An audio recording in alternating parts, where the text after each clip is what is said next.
So we've got quite a few things inside. We've got the toilets, we've got the walls, we've got the doors, we've got the entrance, we've got the light, we've got all the beams going up into fresh air and sitting in nothing. And the outer ring was even silvered, so it caught even more light. The hole looked bigger than it's 16 feet 8 inches, it looked bigger. So we've got this wonderful building, and the foreign dignitaries have come in, and the next question I had was, you've got to ask these questions. The main trilithian is very special because there's a slot in the middle, been almost machined, it's that good, and it was about 3 inches wide, going all the way up 26 feet in the middle of that there. The front face of that trilithium is a big arc. So my computer mind is trying to figure this out. The back face of that trilithium is absolutely vertical, beautifully polished. So why is it flat? Why is it curved? Why the slot? Why that high? All these questions coming into my mind. And remember, there's also the idea, maybe there's a mirror inside as well. That was in the back of my mind. They definitely knew would have been able to make a mirror. So, I hope you're all following me.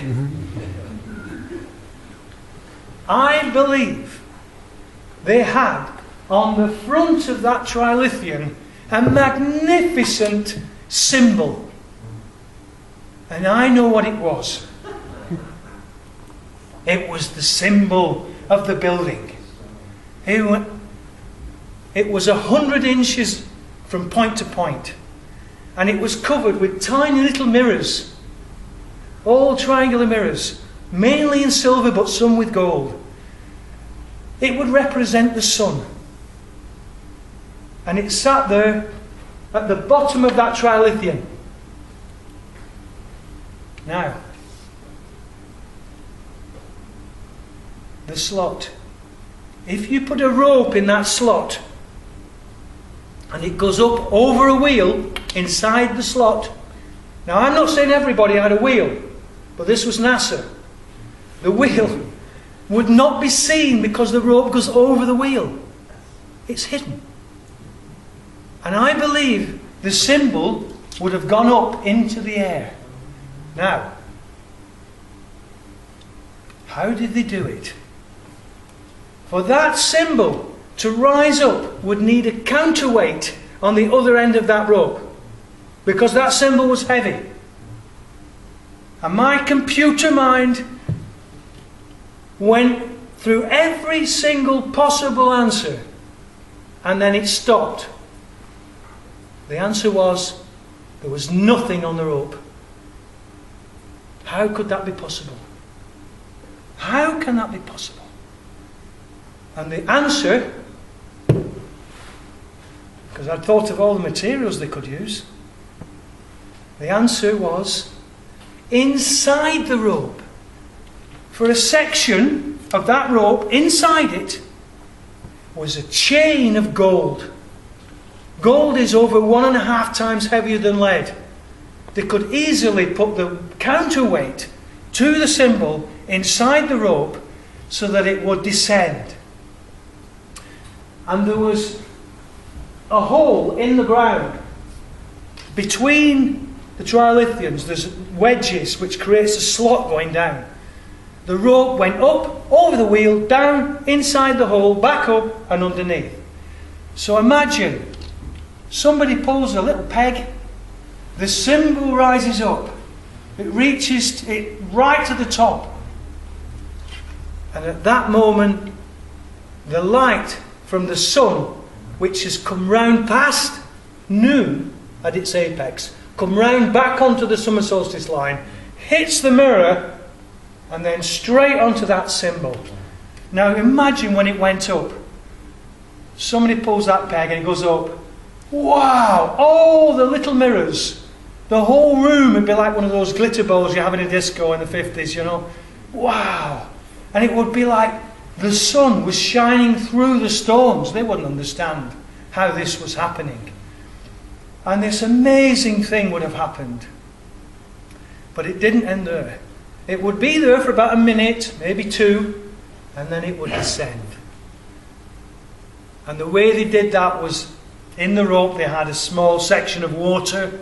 So when the water was in its container, it would be heavier than the cymbal. When it goes round the bend, the water's slowly going out, and when it's gone through the hole, it then becomes back. So, I'm not saying I can say 100% this is a fact, but I've looked at it like a jigsaw puzzle. I've got all these pieces, the curve, the black face, the slot, put everything, the light, the angle at which the light comes in. I mean, I got somebody, an expert from America I've had a lot of help on this. So that everything fits, so that you look at all the individual pieces of the jigsaw, and that gives me the shape of the space in the middle. So I've had to put that last piece into place. So Stonehenge was a place where it just doesn't get better.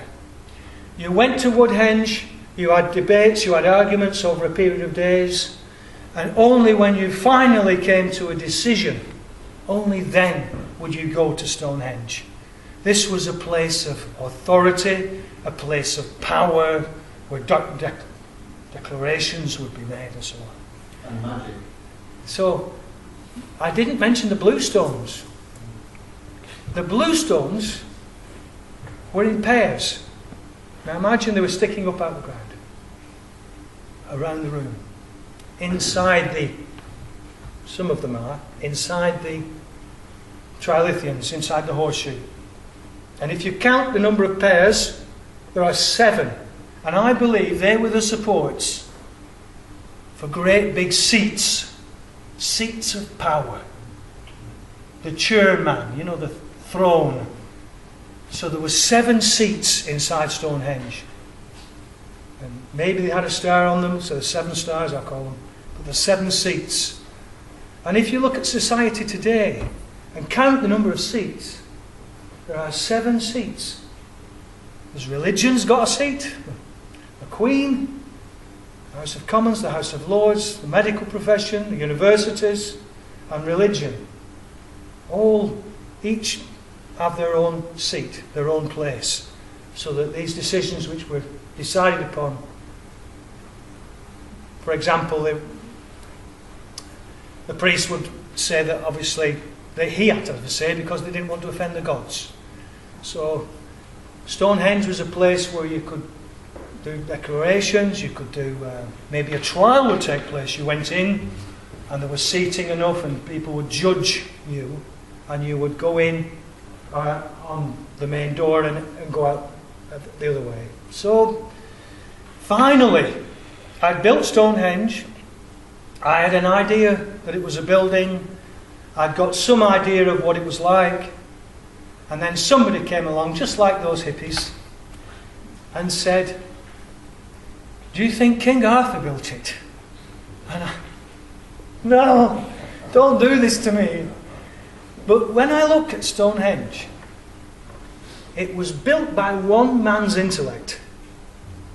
One man. Everything about Stonehenge is so good, I don't believe that it was collective. It was one man's intellect. When you measure the height of the Sarsen Circle, it comes down to the inch. It's actually 200 inches high. When you measure the diameter of Stonehenge, it's 1,200 inches diameter. The height of the room, 600. You get it? So you've got 200. Then I started to look at the crystal, 20 inches. So I've got 20 inches, 200 inches. The overall size of Stonehenge is 100, the third and the third, 166.6, 2,000 inches exactly. So it's 2200 to 1000. The more you look at Stonehenge, it's all been built to the inch. Now that inch isn't exactly right. You've got stones which are, but the mathematics within it are all what I call mathematical absolutes. And that came from one man's intellect. So, King Arthur, Merlin, we've read all the stories. But the origin of those stories was from a cleric called Wace. And he went to the king with these wonderful stories, which origins were deep in Celtic legend. These stories were thousands of years old. And he took them to the king. He loved them. He took them to France. These stories were embellished. Guinevere and Camelot, the Knights of the Round Table and so on. If it was today, they'd put Beckham and Posh Spice in, they'd make them all footballers. But what they did was made them contemporary. But I think the original story that King Arthur, two men, an architect, a mathematician and a genius, and there had to be the man who financed the thing and authorised it. So there's a king and an engineer. And there they are, these two, the greatest story in history. And the first words ever found in 1135 about Stonehenge, Merlin built Stonehenge. Arthurian story, So I went to Winchester, looked at the round table on the wall, the replica they've got up there.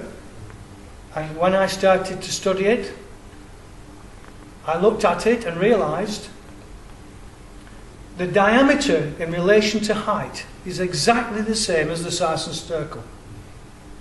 And it all fits. I can picture a situation where the whole table's dismantled. And I've actually got a model there which works. You can dismantle it and reassemble it. It wouldn't be there all the time, only on special occasions. That people could close off Stonehenge. You could have drapes hanging down the gaps between the stones. You could have servants coming in and providing refreshments, whatever. And I can see people having a banquet, whatever. But this is all open to interpretation. These are my theories. The building is real. A theory is something nebulous, something we're not sure about, something you need to question, investigate. I'm happy with the building.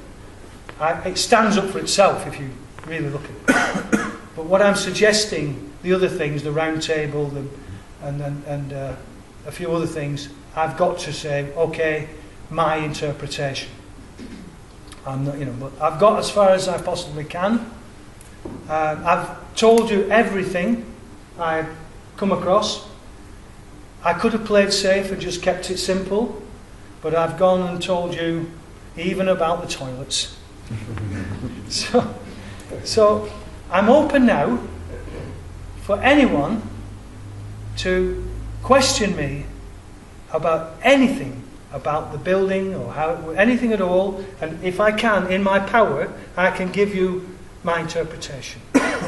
So we've got another 15 minutes just to look at the models. We can talk and discuss things about the model if you wish, or you can ask me any question you like. Okay, thank you.